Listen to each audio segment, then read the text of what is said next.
Hermanos, muy Dios les bendiga. Bienvenidos nuevamente al estudio del Evangelio de Mateo. Continuaremos en el estudio expositivo del Evangelio de Mateo y hoy estaremos en el capítulo 21. Acompáñenme por favor al capítulo 21 y vamos a estar en el versículo 33 al 46. Mateo 21, versículo 33 al 46. Quisiera darle una bienvenida a los que están en Zoom, los que de pronto me conocen, mi nombre es Edison, y estaremos hoy, o mejor dicho, el Señor estará hoy usando mi voz y tomándome como instrumento que soy indigno para que sea su voz el día de hoy. Recordemos que estamos delante de Dios y yo soy de parte de Dios. Pongámonos de pie entonces para que veamos la escritura. Les recuerdo Mateo 21, versículos 33 al 46. Dice así: Oí otra parábola. Hubo un hombre, padre de familia, el cual plantó una viña, la cercó de vallado, era un lagar, edificó una torre y la arrendó a unos labradores y se fue lejos. Y cuando se acercó el tiempo de los frutos, envió sus siervos a los labradores para que recibiesen sus frutos. Mas los labradores, tomando a los siervos, a uno golpearon, a otro mataron y a otro apedrearon. Envió de nuevo otros siervos, más que los primeros, que hicieron con ellos de la misma manera. Finalmente les envió su hijo diciendo: tendrán respeto a mi hijo. Mas los labradores, cuando vieron al hijo, dijeron entre sí: este es el heredero, venid, matémoslo y apoderémonos de su heredad. Y tomándole, le echaron fuera de la viña y le mataron. Cuando venga pues el señor de la viña, ¿qué hará aquellos labradores? Le dijeron: a los malos destruirá sin misericordia y arrendará su viña a otros labradores que le paguen el fruto a su tiempo. Jesús les dijo: ¿nunca leísteis en las escrituras? La piedra que desecharon los edificadores ha venido a ser cabeza del ángulo. El Señor ha hecho esto y es cosa maravillosa a nuestros ojos. Por tanto os digo que el reino de Dios será quitado de vosotros y será dado a gente que produzca los frutos de él. Y él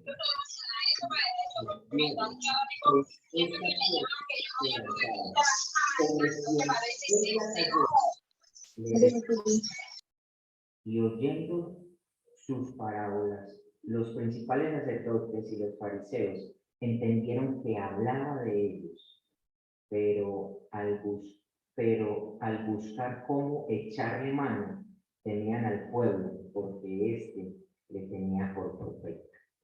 Amén. Vamos a hablar. Señor Padre Santo, Dios eterno, glorioso, todopoderoso, soberano, te damos muchas gracias por darnos la oportunidad nuevamente de reunirnos en tu nombre, Señor, y de acercarnos a tu palabra. Permite, Señor, que el Espíritu Santo ilumine nuestras mentes frente al texto y podamos no solo entender lo que tú quisiste decir a la audiencia original, sino que el día de hoy sea alimento, bálsamo, pero también confronte nuestros corazones. Ayúdanos, Señor, a que podamos entenderlo. Toma, Señor, mi miseria y haz, Señor, que sea útil en tus manos para tu iglesia, Señor, para tu pueblo. Permite que podamos entender, Señor, y que podamos deleitarnos, Señor, en tu palabra, porque tú eres santo, porque tú eres glorioso por los siglos de los siglos. Amén y amén. Bueno, hermanos, Estamos frente a una parábola. Recordemos que las parábolas eran historias de la vida cotidiana para dar un significado espiritual. Pero antes de comenzar, quisiera contextualizar lo que está sucediendo en este momento o en este texto que vamos a estar ocupados el día de hoy. Recordemos que Jesús ha llegado a Jerusalén, ha entrado en un pollino, lo han recibido como un rey siervo, un rey humilde. Entra sobre un pollino, el pueblo de Israel que estaba agolpado, que se había reunido para celebrar esa semana, la semana de la Pascua, la fiesta de la Pascua. Había muchísima gente, lo recibe a él y lo recibe alabándolo, exaltándolo, cantándole, diciéndole, Hosana, bendito el Hijo de David, reconociendo que él era rey. De hecho, algunos dicen, si en ese entonces Jesús hubiera querido armar una revolución en Roma, la hubiera podido hacer. Y si viajáramos en el tiempo y estuviéramos en ese lugar, podríamos decir que este pueblo de Israel estaba viviendo un momento de avivamiento.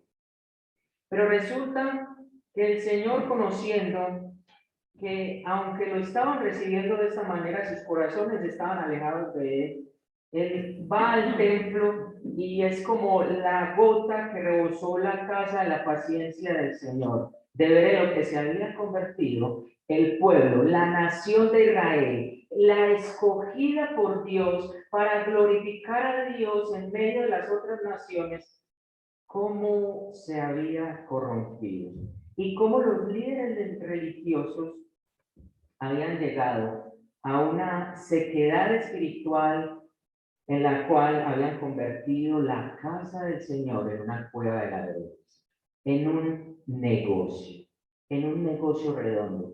Jesús llega al templo, voltea las mesas de los cambistas, de las personas que habían colocado esto como negocio, que habían convertido una de las fiestas más importantes en las cuales ellos recordaban la liberación del pueblo de Israel a manos de los egipcios con mano poderosa, como los había sacado el Señor de aquel lugar, y cómo habían convertido esto en un gran negocio, Muestra, dentro de este tema también muestra una maldición a una higuera, mostrando que esa higuera precisamente era el pueblo de Israel, que era una higuera sin frutos. Una higuera sin frutos, y cómo él maldice esta higuera. Pero luego se acercan, estando en el templo, el Señor enseñando, unos líderes religiosos, dicen que eran los ancianos, los fariseos y los sacerdotes, los principales sacerdotes. Las principales autoridades del pueblo de Israel, los líderes religiosos de Israel, se acercan a él para poner en tela de juicio su autoridad y hacerlo quedar mal delante de la gente a la cual él estaba enseñando. Es ahí donde surge entonces la pregunta de que de dónde provenía su autoridad, de qué manera estaba haciendo estas cosas, con qué autoridad. Algo así como, oye, Jesús, ¿quién te ha dado cartas de presentación para que estés haciendo estas cosas y enseñando estas cosas con tal autoridad? Porque, hermanos, cada maestro que estuviese enseñando al pueblo de Israel tenía que tener una credencial, o sea, tenía que haber sido enseñado por uno de los líderes religiosos o de los maestros de la época. Entonces, ¿con qué credencial tú estás enseñando lo que estás enseñando y estás haciendo lo que estás haciendo? A lo cual el Señor, en su sabiduría, no les contesta, sino que les devuelve una pregunta. Y les dice, bueno, yo les voy a contestar eso, pero si ustedes me contestan eso. Y les pregunta que de dónde provenía el bautismo de Juan el Bautista. ¿de dónde venía lo que Juan el Bautista hacía? A lo cual los líderes religiosos estarían entre la espada y la pared, porque lo que respondieran les enterraba el puñal. Era algo así como perder o perder. Entonces ellos simplemente dicen, no sabemos, no sabemos. Dentro de este contexto en el cual están colocando en tela de juicio la autoridad del Señor y quieren hacerlo quedar mal para poderlo aprender, es que él comienza a decir unas parábolas, 3 parábolas, como nos lo registra el Evangelio de Mateo. La que vimos hace 8 días, que era la parábola de los 2 hijos, ¿cierto? En la cual hay 2 hijos desobedientes, o los 2 hijos no fueron desobedientes, ¿cierto que sí? Uno pecó por omisión y el otro pecó por palabra. Uno porque dijo que no iba a hacer y el otro porque dijo que iba a hacer y no lo hizo. O sea, todos 2 pecaron. Pero a lo cual uno se arrepintió y a pesar de que había dicho que no iba a hacer lo que le había mandado el Padre, terminó haciendo, ¿cierto? Y hoy nos vamos a ocupar entonces en la segunda parábola, que si miran sus Biblias, es la parábola de los labradores malvados. La parábola de los labradores malvados. Un texto sumamente importante, entender lo que estaba sucediendo en este lugar, pero un texto que no es únicamente para el pueblo de Israel. Cuidado. El Señor aquí está juzgando a los líderes religiosos de la época. Pero entonces usted podría decir, bueno, eso era para ese tiempo. No, no, no. Vamos a tratar de extraer lo importante y los principios de este texto en su contexto original y en su audiencia original para mostrarnos qué nos tiene el Señor el día de hoy. Es por eso que he llamado esto el rey juzga a los líderes religiosos. Y lo miraremos en 3 puntos muy sencillos. Recordemos que es una parábola. Entonces lo primero que vamos a mirar es esa parábola, la historia que nos cuenta esa parábola y los símbolos que maneja esa parábola. Porque ella, recordemos que la parábola es una historia de la vida cotidiana, pero para expresar algo espiritual. Entonces ella maneja unos símbolos, maneja unas cosas, vamos a mirarla. Luego vamos a ver la aplicación de la parábola y luego vamos a ver la resistencia a esta parábola. ¿Listo? La resistencia a esta parábola. Entonces vamos a comenzar con la historia de la parábola y los simbolismos o lo que maneja la parábola como tal. ¿Qué es lo que quiere decir Jesús al referirse a esta parábola? Lo primero entonces que vemos en el versículo 33 es que el Señor les dice, oíd otra parábola, ¿cierto? Porque ya les había dado la parábola de los 2 hijos. Ahora les dice, bueno, no basta solo esta. Escuchen esta otra parábola. Escuchen esta otra parábola. Oíd esta parábola. ¿Y qué dice esa parábola? Dice que hubo un hombre padre de familia, el cual plantó una viña. Oigan bien. ¿Quién la plantó? El padre de familia. Él la plantó. Pero no solamente la plantó, él la cercó, o sea, la protegió, colocó un vallado, una cerca alrededor de esa viña. Cavó un lagar para guardar o para procesar el fruto que esa viña iba a dar, ¿cierto? Y también edificó una torre para vigilar, era fabricada la torre para vigilar. Entonces, bueno, esto era cotidiano para la audiencia original, para ellos esto era cotidiano. Nosotros no conocemos una viña, o al menos yo no conozco una viña, ¿cierto? Pero ellas sí la conocían. Sabían cómo era el trabajo del agricultor al hacer esa viña. Sabían para qué era la torre. La torre se usaba para subir y vigilar cómo estaba el fruto que estaba dando la viña. Cercarla para protegerla de los animales, de los roedores, de los animales o de las mismas personas que cogieran este fruto. Pero en sí, una viña se plantaba para que diera fruto, para sacarle una cosecha y para poder sustraer de esa cosecha un fruto y un beneficio.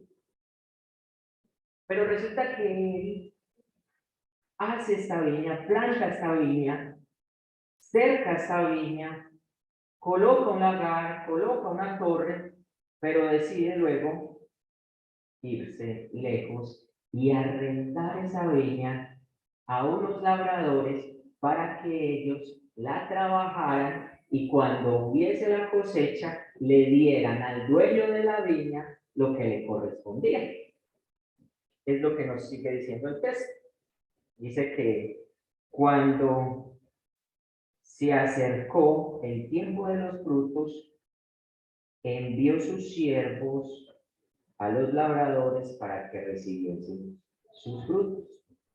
Entonces, él se va, envía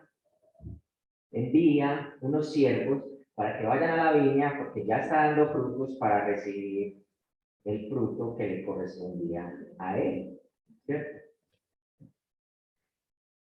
Y uno diría, uy, qué historia tan macabra, porque es que llegaron los siervos del padre de familia a este lugar y dice que los labradores tomaron a los siervos, a uno los golpearon, a otro los mataron y a otro los apedrearon. Y lo tremendo es que no era uno nada más, eran varios. Mire, si dice que a uno los golpearon, a otros. Luego, el padre de familia en su paciencia, porque si miráramos si eso nos sucediera a nosotros, ¿qué haríamos nosotros? Inmediatamente mandaríamos a la policía para que los saquen de allá y los cogen y los apresen, ¿cierto? Y paguen lo que tienen que pagar por lo que hicieron. Es que no solo maltrataron a los que yo mandé, sino que los mataron. Pero ese padre de familia en su paciencia, decide enviar de nuevo otros siervos, esperando que recibiesen estos siervos y que enviaran el fruto por el cual ellos iban. Pero dice que pasa lo mismo. Dice, estamos en el versículo 36, más con los primeros e hicieron con ellos de la misma manera. De la misma manera, o sea, que también a unos golpearon, a otros apedrearon, a otros mataron. Ahí sí mandaría de la policía, ustedes no. Pero él sigue aún con la misma paciencia y dice entonces, no, ya sé, voy a enviar a mi hijo porque a él le tendrán respeto, a él le tendrán respeto. Envía al hijo, dice más los labradores, versículo 38, cuando vieron al hijo, oiga, pues cuando lo vieron, dijeron entre sí. El padre estaba esperando que cuando vieran al hijo, le tuviesen respeto y dijeran, no, este es el hijo, o sea, mandémosle el fruto al dueño de la viña, mandémosle el fruto con el hijo, tengámosle respeto. Mas ellos al ver al hijo, mire lo que dijeron entre sí. O sea, entre sí ellos mismos maquinaron qué hacer. Dicen, dijeron entre sí, este es el heredero. O sea, este es el heredero, o sea, este es el que se va a quedar con esto. Esto nos pertenece. Ya matamos a los que teníamos que matar. Este es el heredero, se va a quedar con esto. No, no, no. Entonces, venid, matémoslo y apoderémonos de su heredad. Y tomándole, le echaron fuera de la viña y le mataron. Qué tremenda historia, ¿no? Qué tremenda historia. O sea, uno diría, bueno, ¿hasta dónde han llegado estos labradores? Fuese como fuesen, ellos se querían quedar con esa viña. Pero ¿qué se estaba refiriendo el Señor al estarle diciendo esto a los líderes religiosos del pueblo de Israel, porque recordemos que él está confrontando a los que fueron a decir que con qué autoridad él estaba haciendo esas cosas. Vamos a mirar el significado que tiene cada persona o cada personaje en esta historia. El pastor le leyó Isaías, capítulo 5, y si estaban atentos a la lectura, hablaba precisamente de un amado que plantó una viña, que la cercó, ¿cierto? Y que estaba esperando a que diera uvas, pero esa viña terminó dando uvas silvestres. Una uva que no sirve para nada, porque es amarga. Una uva que no es comestible ni se puede hacer vino con ella. Y en el verso 7 dice que Israel es esa viña. O sea, que cuando el Señor comenzó esta parábola y a mencionar la viña y a mencionar que la había plantado ese padre de familia, ellos sabían a qué se estaba refiriendo, porque conocían muy bien el Antiguo Testamento y que Israel era llamada la viña del Señor. La viña del Señor. Entonces, podemos ver que el dueño o el padre de familia de esta historia es nuestro Padre Dios, que plantó una viña que era quien, Israel, ¿cierto? Y que los labradores malvados eran quienes, los líderes, o más bien el pueblo de Israel, encabezado por los líderes religiosos del pueblo de Israel. ¿Por qué el Señor está diciendo que el padre de familia mandó a unos siervos a que fueran a recibir el fruto y estos fueron maltratados, muertos, apedreados? ¿Quiénes son esos siervos? Los profetas. Dios ha tenido paciencia con el pueblo de Israel desde el Antiguo Testamento. Cada vez que el pueblo de Israel se estaba torciendo, él le mandaba a sus profetas para que enderezaran sus sendas, sus caminos, se arrepintieran y le dieran nuevamente la gloria a Dios. La tarea que tenía el pueblo de Israel era dar la gloria a Dios y dar a conocer esa gloria frente a otras naciones. Él había plantado una viña en un lugar específico en el cual estaba rodeado de otras naciones para que ellos fueran los encargados de dar a conocer al Dios verdadero. Pero estos labradores se querían adueñar de esa viña y no escuchaban a los profetas. Estuve mirando un poco y casi en la gran mayoría los profetas murieron también, así mismo que los apóstoles, como mártires. El pueblo no los escuchó, el pueblo los maltrató, los apedreó, el pueblo los mató. De hecho, Jesús se refiere a Israel como quien mata a mis profetas.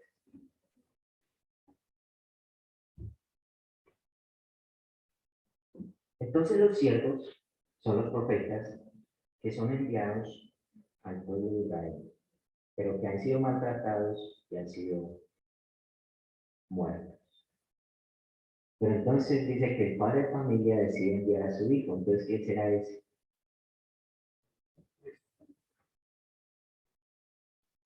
Jesús sabía lo que iba a suceder, porque Él es omnisciente, omnipresente y todo lo sabe. A Él no lo tomó por sorpresa de que iba a ser crucificado, iba a ser maltratado. De hecho, recordemos que ya le había anunciado a los discípulos 3 veces de que Él iba a padecer. ¿En manos de quién? de los líderes religiosos y de los romanos, que iba a ser muerto y que iba a resucitar al tercer día. Cuando Jesús dice que el Hijo llega y ellos lo toman y lo echan fuera de la viña y allí lo matan, estaba haciendo referencia a lo que iba a suceder. Jesucristo fue crucificado fuera de Israel, en el Gólgota, en aquel monte. Porque recordemos que el matar o el juicio que se le debía dar a como él fue tratado como uno de los peores delincuentes de la época, tendría que ser afuera para no maldecir el propio pueblo. Él sabía y les refiere esto a ellos.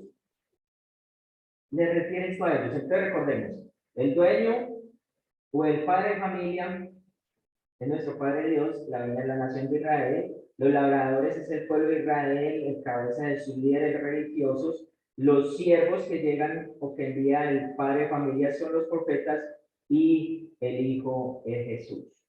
El Hijo es Jesús. Hasta ahí hemos visto la historia, ¿cierto? Hemos visto todo lo que encaja en esta historia o lo que significa esta historia que les está relatando a los líderes de Israel y a su pueblo, pero leamos el verso 40. Cuando venga pues el Señor de la viña, ¿qué hará a aquellos labradores? Y esto nos lleva a que el Señor va a colocar la aplicación de esta parábola. Y el Señor es realmente sabio, porque lo que hace el Señor es preguntarles a ellos qué opinaban de esto y qué haría entonces el Señor de la viña para que ellos mismos se dieran respuesta y ellos mismos se clavaran el puñal. Porque es precisamente lo que dice el versículo 41. Le dijeron: a los malos destruirá sin misericordia y arrendará su viña a otros labradores que le paguen el fruto. Bueno, esta historia, listo. ¿Ustedes qué creen entonces que el dueño de la viña haría o debería de hacer? No, pues, ¿cómo? O sea, esos malvados labradores, imaginen lo que han hecho. Mataron a los siervos, mataron al hijo, se quieren adueñar de eso. No. O sea, ¿qué tiene que hacer él? Es destruirlos sin misericordia y buscar otros a cuales le agarren de esa viña que le puedan pagar realmente el fruto al dueño de la viña. Eso es lo que deben de hacer. Miren, yo quiero que me acompañen a Segunda de Samuel. Segunda de Samuel. Porque es exactamente lo que hace el Espíritu Santo por medio de Natán, el profeta Natán, cuando confronta a David.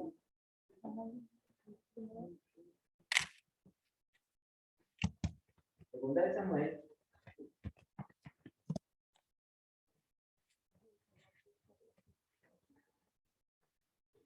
Capítulo 12. Versículos del 1 al 7. Y dice así: Jehová envió a Natán a David, y viniendo a él le dijo. Entonces, Natán se acerca a David y le va a contar una historia. Dice: habían dos hombres en una ciudad. El uno era rico y el otro era pobre. El rico tenía numerosas ovejas y vacas, pero el pobre no tenía más que una sola corderita, que él había criado con él y con sus hijos juntamente, comiendo de su boca y bebiendo de su vaso y durmiendo en su seno, y le tenía como a una hija. Y vino uno de camino al hombre rico, y éste no quiso tomar a sus ovejas y de sus vacas para guisar para el caminante que había venido a él, sino que tomó la oveja de aquel hombre pobre y le preparó para aquel que había venido a él. Entonces encendió el furor de David en gran manera contra aquel hombre y dijo a Natán: vive Jehová, que el que hizo es digno de muerte y debe pagar la cordera con 4 tantos, porque hizo tal cosa y no tuvo misericordia. Entonces dijo Natán a David: tú eres aquel hombre. Así ha dicho Jehová.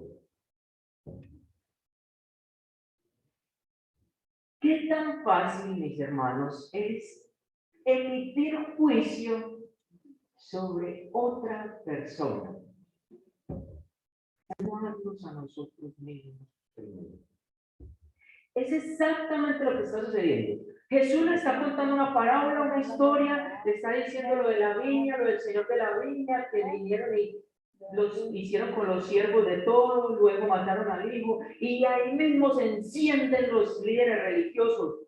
No. O sea, él tiene que destruirlos sin misericordia. O sea, a esos labradores tiene que destruirlos sin misericordia y darle esa viña a otros que realmente la trabajen y le paguen lo que realmente vale el fruto que ella da.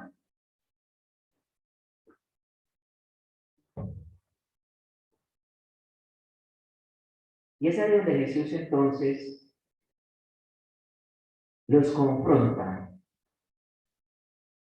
mostrándole las escrituras. Porque les dice: ¿nunca leíste las escrituras? ¿Qué leímos, Jesús? El Salmo 118. La piedra que desecharon los edificadores ha venido a ser cabeza del ángulo. El Señor ha hecho esto y es cosa maravillosa a nuestros ojos. El Señor Jesús les cita el Salmo 118.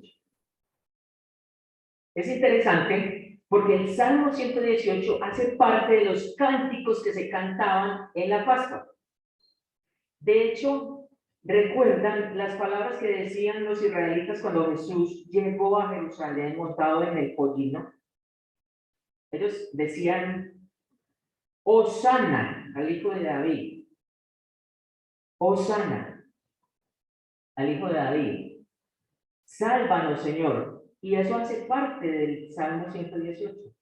Ahora Él les está mostrando que el Salmo 118 habla de Él y de lo que ellos estaban haciendo. Ustedes me dicen a mí con qué autoridad enseño estas cosas, pero ustedes no han leído las escrituras que ustedes van a desechar la piedra. Ustedes, los edificadores, van a despreciar la piedra y que esa piedra va a ser cabeza del ángulo y que eso es cosa maravillosa. Ahora, Jesucristo o el Salmo 118 tiene una parte mesiánica porque es precisamente esta parte se está refiriendo a Jesús como la roca. Jesús como la roca. Si miramos primera de Pedro, Pedro entendió muy bien esto y de hecho se lo repite a los israelitas. Vamos a ir a mirar primera de Pedro 2:4. Ahora, ¿qué función esta piedra, qué función tenía?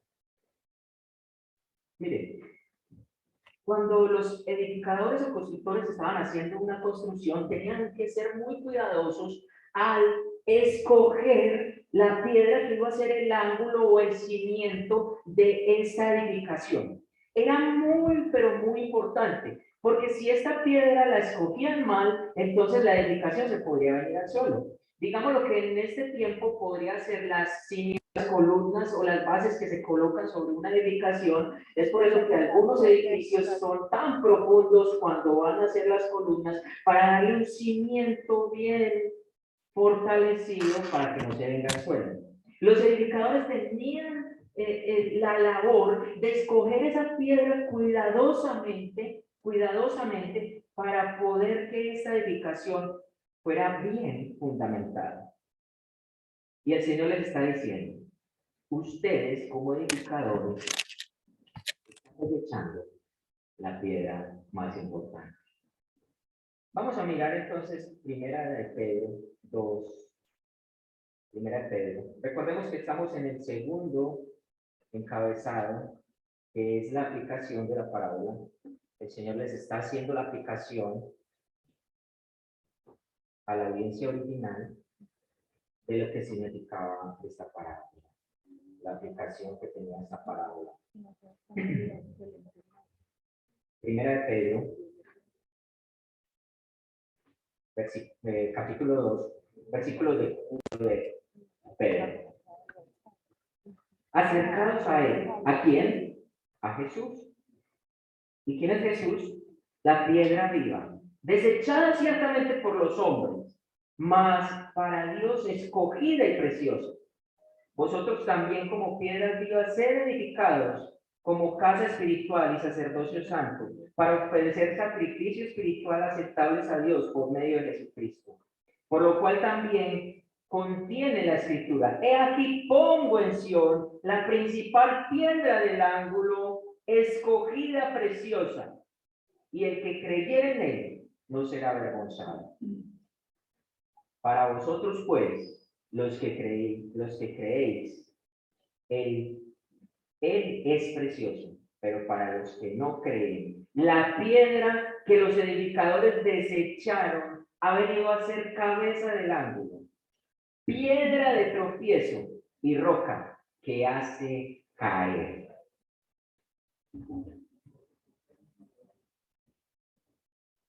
Entonces, hermanos, para los que creen, esta es una piedra preciosa, pero para los que no creen, esta es una piedra de juicio. Es una piedra que hace caer. De hecho, ustedes recuerdan la visión o el sueño que interpreta Daniel a Nabucodonosor, en el cual él ve una gran estatua que tenía partes de oro, partes de bronce, partes de hierro, partes de barro, y que eso representaba los reinos que iba a haber en el mundo a través de las épocas, pero que iba a desprenderse de un monte, una roca que rodaría y quebraría los pies de esta estatua, y que esa roca reinaría eternamente. Nuestro Señor Jesucristo, la roca, que para muchos es preciosa, pero para otros es piedra de tropiezo o piedra que destruye. Que destruye. Los líderes religiosos estaban frente a esa roca. Eran los encargados, porque ellos sabían las profecías mesiánicas y todo lo que conllevaría a que apuntaban a que él era el verdadero Mesías. Pero ellos no querían dejar esa vida. Ellos se habían adueñado del pueblo de Israel y creían que les pertenecía. El decir que él era el Mesías era ellos hacerse a un lado, entregar, digámoslo así, su mandato, pero ellos no lo querían hacer. Lo tenían al frente, les estaba mostrando por medio de una parábola lo que ellos eran y lo que estaban haciendo. Les estaba mostrando por medio de las escrituras que él era esa roca, ese ángulo y esa simiente en la cual iba a ser edificado todo el reino de Dios, y no lo veían. Es ahí donde Jesús muestra una profecía y emite un juicio sobre el pueblo de Israel. Por tanto os digo, y ahí él les está mostrando lo que significaría esa parábola. Por tanto os digo, que el reino de Dios será quitado de vosotros y será dado a gente que produzca los frutos de él. Y el que cayere sobre esta piedra será quebrantado, y sobre quien ella cayere la desmenuzará.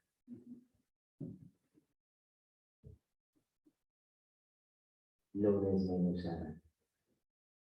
Y esto nos lleva a nuestro tercer punto, y es la resistencia a la parábola. Hermanos, es bien, pero bien interesante y bien cuestionable a la vez, porque dice, versículo 45, y oyendo sus parábolas, o sea, ellos oyeron la parábola de los dos hijos y oyeron la parábola de los labradores malvados. Oyendo sus parábolas, los principales sacerdotes y los fariseos entendieron que hablaba de ellos. Miren, entonces esto es lo tremendo. Ellos entendieron. Algunas parábolas fueron hechas para que no entendieran. Jesús lo dice, ¿cierto? Yo hablo por parábolas para que no entiendan, para que sus ojos sean cerrados, sus oídos sean cerrados, todo eso. Pero ellos entendieron esta parábola. De hecho, Jesús les hace la pregunta a ellos para que ellos mismos se cuestionen y puedan caer en cuenta, así como David cayó cuenta. ¿Qué deberían de hacer? No deberían de aceptar a Jesús como el Mesías y arrepentirse. Pero hicieron totalmente lo contrario. Pero al buscar cómo echarle mano, temían al pueblo, porque éste le tenía por profeta.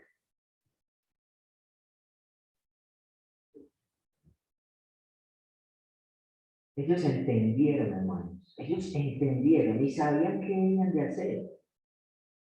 Agachar la cabeza, comportarse, reconocer su pecado, arrepentirse y reconocer a Jesús como su Mesías, como ese Mesías esperado. Pero ellos se creían tan dueños de sus propias vidas y de lo que Dios les había entregado para que administraran. Ellos no querían entregar esto. De hecho, esto hace que el furor de ellos crezca en más manera, en gran manera. Porque mire que ellos querían echarle mano a Jesús para poderle prender y matarlo. Y eso trae a ellos la destrucción y el juicio. En el año 70, como de pronto les dije anteriormente en otra predicación, cercaron a Jerusalén, la tomaron, entraron, destruyeron el templo, se cumplió lo que él había dicho, que no quedaría piedra sobre piedra, asesinaron a muchos israelitas y el sacerdocio como tal fue destruido. Israel hasta hoy no tiene sacerdocio, porque su linaje se dispersó. ¿El linaje de quién? De Aarón. El linaje de los de Leví se dispersó y se perdió la línea. Ya es imposible encontrar esa línea. Hasta el día de hoy, el sacerdocio fue exterminado del pueblo de Israel. Su templo destruido, su nación dispersa. De hecho, Israel no es contado como nación como tal. Se cumplió de que esa piedra que ellos desecharon se convirtió en una piedra que los quebraría y los desmenuzaría. Teniendo la oportunidad de arrepentirse, siguieron en su egoísmo, en su vanagloria, en su terquedad, por matar a nuestro Señor Jesucristo. Ahora, recordemos que ellos fueron instrumentos para que se cumpliese todo lo que había sido establecido. Pero ellos tuvieron una oportunidad de conocer a el Mesías, de conocer al Redentor. Y no lo hicieron. Entendiendo lo que el Señor les había dicho, siguieron en gran manera con su terquedad de matar y asesinar a nuestro Señor Jesucristo. Pero les dije al principio, si lo dejáramos ahí, sería solamente para ellos. Bueno, listo, ¿qué dicen? ¿Qué pesar del pueblo de Israel? ¿Qué pesar del pueblo de Israel? No hizo caso y bueno, le vino lo que le vino porque no hizo caso. Pero ¿qué para nosotros? Miren, devolvámonos un poco. Esa viña iba a ser quitada de sus labradores y iba a ser dada a otros para que la administraran y dieran fruto y entregaran ese fruto al padre de familia, al dueño de la viña. ¿Y a quién se está refiriendo el Señor? Entonces, que eso sucedería. Y es más, ¿quién está diciendo los mismos israelitas, los mismos líderes religiosos? No, quítenle esa viña y désela a otro que la administre bien. Y que venga juicio sobre él, sobre esos labradores malos. Hermanos, eso ha sido dado a usted y a mí. Amén. La iglesia es la nueva viña plantada por nuestro Señor Jesucristo, por ese sacrificio que Él hizo en la cruz. Y tenemos una tarea muy importante. Administrar el fruto que Dios nos ha dado y dar cuentas de Él. O no es por eso que están siendo acá juzgados. Porque quisieron quedarse con ese fruto, con ese terreno, con esa vid, al costo que fuera. La iglesia es la nueva vid plantada por el Señor para que administre el reino aquí en la tierra. Para que administre ese fruto. Y usted y yo somos encargados de eso. Ahora, ese fruto no puede ser dado a menos que estemos pegados. ¿A quién? A Cristo. Lo dice Juan. ¿Cierto? Separados de nada podemos hacer. Usted y yo no podemos dar fruto si estamos separados de Él. Mire, si estamos separados de Él, vamos a terminar haciendo lo mismo que estos labradores malvados. Usted y yo vamos a terminar creyendo que nuestra vida nos pertenece y haciendo lo que nos da la gana. Ahora, yo sé que esa es la lucha de cada uno de nosotros. Pero si el Señor nos está hablando hoy, nos está trayendo a esta parábola, ¿qué clase de labrador quieres ser tú? ¿Qué clase de labrador quieres ser tú? Usted y yo tenemos ese gran compromiso. Usted y yo somos la iglesia por la cual Jesús dio su sangre, por la cual pagó el precio tan costoso. Usted y yo somos el nuevo pacto. Ahora vamos a recordarlo. Pablo dice, yo recibí del Señor y lo que recibo les enseño. Y que cuando Él tomó la copa, dijo, este es mi nuevo pacto, un pacto eterno, un pacto que ha hecho Dios con nosotros, no nosotros con Dios, Dios con nosotros. Nosotros somos la iglesia, a la cual sería añadido todo pueblo, lengua y nación. Ahora pregunta, ¿eso desecharía por completo a Israel? No, eso derramaría gracia sobre Israel, porque aunque la iglesia ahora es la vid del Señor, a esa vid sería añadida también todos aquellos israelitas que creyeran en Jesucristo, y de hecho lo muestra Pablo en Hechos. Dice que en la predicación muchos de los sacerdotes creyeron y se añadieron a la iglesia. O sea que es posible que de los sacerdotes que estaban escuchando esta palabra, de los sacerdotes que estaban escuchando la parábola y que Jesús había emitido un juicio, luego se arrepintieron e hicieron parte de la iglesia. Ahora, ¿quiénes fueron los precursores de la iglesia primitiva? Los discípulos y los apóstoles, judíos, israelitas. Entonces, acá Dios muestra también su gracia al emitir un juicio, pero al reconocer que en esa vid o en esos labradores que iban a ser plantados en esa vid, que iban a cuidar de esa vid, iban a haber también del pueblo de Israel. Pero vuelvo y les digo, hermanos, tenemos una tarea muy importante.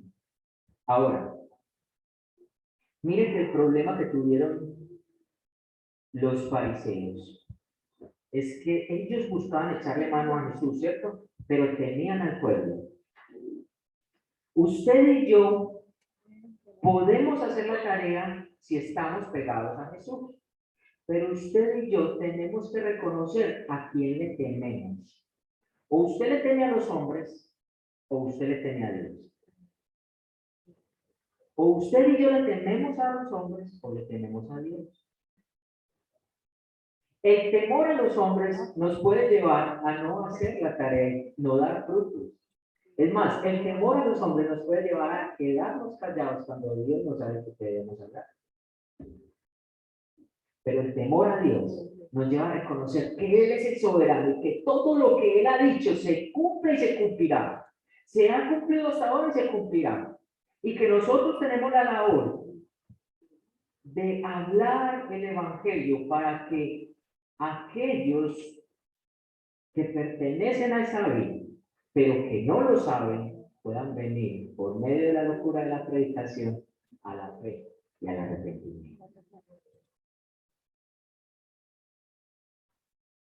Pero si usted está aquí y aún usted no está seguro de que Jesús es su Señor, esta parábola es una gran advertencia para usted. Amigo, amigo. Usted es un labrador malvado como los que hay aquí. Porque no reconocer al Señor Jesucristo como el Señor de sus vidas, usted está viviendo y está haciendo lo que quiere, está siendo el dueño de su propia vida, aunque no lo es, pero usted lo cree. Y será juzgado un día. Porque está desechando la piedra. Porque está desechando a Jesucristo. Y usted tiene la oportunidad de ser un labrador que va a administrar bien y va a dar fruto delante del Señor. Solo eso lo puede hacer haciéndolo totalmente contrario que hicieron los fariseos. Si usted se arrepiente, usted reconoce al Señor Jesucristo como esa roca que necesita su vida para estar bien fundamentada, bien fuerte, bien sostenida. Si usted se arrepiente de sus pecados, puede hacer parte de esa vida, puede hacer parte de esta vida y venir al Señor con gran gozo y disfrutar de lo que Él prometió para los suyos. De lo contrario, esa piedra es una piedra para usted que lo va a desmenuzar, porque un día tendrá que rendir cuentas delante de Dios. Y a menos de que usted reconozca a Jesucristo como esa roca en la cual, como cantamos alguna vez, se puede esconder, usted será desmenuzado y enviado al infierno. Es hoy, amigo, amiga, es hoy. Hoy esa roca, que es Jesucristo, puede ser una piedra preciosa para usted. No desperdicie la oportunidad. No desperdicie la oportunidad. Órele al Señor para que le permita tener el don de la fe y el don del arrepentimiento. Vamos a ver. Señor, no queremos ser los edificadores que desechamos la tierra. Por el contrario, Señor, queremos ser parte de ese edificio, de esa edificación en el cual tú eres el fundamento. Señor, no queremos ser labradores malvados. Queremos, por el contrario, Señor, ser labradores que cuando tú vengas podamos mostrarte con gozo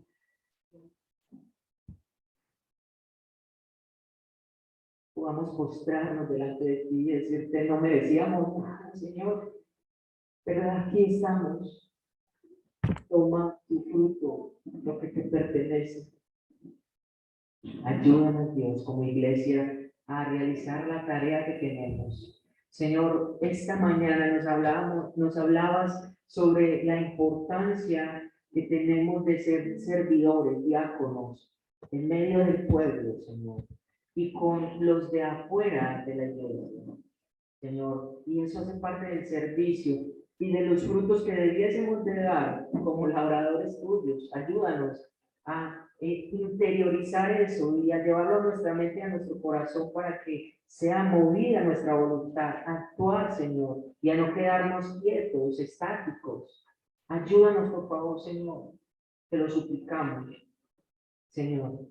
Que no seamos como estos labradores que dicen, no, Señor, debes destruirlo, no lo perdones, sin antes revisarnos nosotros mismos, Señor. No permitas que seamos egoístas. Señor, ayúdanos, por favor. Y ayuda, Señor, al que está en este lugar, el cual no te ha reconocido como el Dios de su vida, como el Señor de su vida. Por favor, permítele, Señor, darle la oportunidad del don de la fe y el arrepentimiento para que venga a ti, Señor, y sea derramada tu gracia sobre él o ella, Señor.